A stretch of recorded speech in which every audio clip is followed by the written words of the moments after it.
महात्मा गांधी, जिनका असली नाम मोहनदास करमचंद गांधी था, एक भारतीय वकील, उपनिवेशवाद विरोधी राष्ट्रवादी और राजनीतिक नैतिकवादी थे। उन्हें ब्रिटिश शासन के खिलाफ भारतीय स्वतंत्रता आंदोलन के नेता के रूप में जाना जाता है। उन्होंने अहिंसक सविनय अवज्ञा का बीड़ा उठाया, जिसे उन्होंने सत्याग्रह कहा, जिसका अर्थ है सच्चाई की ताकत। गांधी के शुरुआती जीवन में नैतिकता की एक मजबूत भावना और न्याय की इच्छा थी। लंदन में कानून की पढ़ाई करने के बाद वे दक्षिण अफ्रीका चले गए, जहां उन्होंने भारतीयों के साथ होने वाले भेदभाव और उत्पीड़न को पहली बार देखा।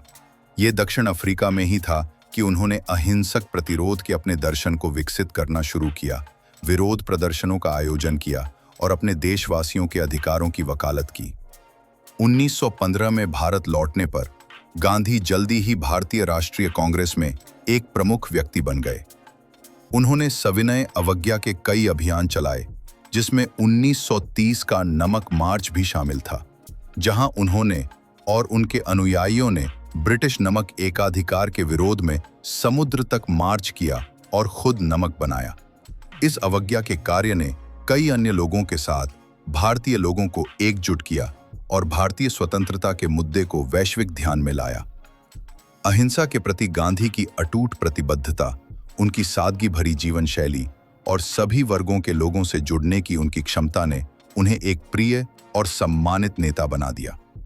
उन्होंने लाखों लोगों को स्वतंत्रता के संघर्ष में शामिल होने के लिए प्रेरित किया और शांति, सच्चाई और समानता पर उनके उपदेश दुनिया भर में गूंजते रहते हैं।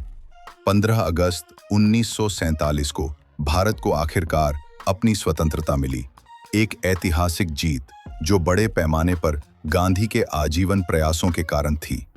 हालांकि उनकी खुशी कुछ ही समय के लिए थी। कुछ ही महीनों बाद 30 जनवरी 1948 को एक हिंदू चरमपंथी द्वारा महात्मा गांधी की हत्या कर दी गई।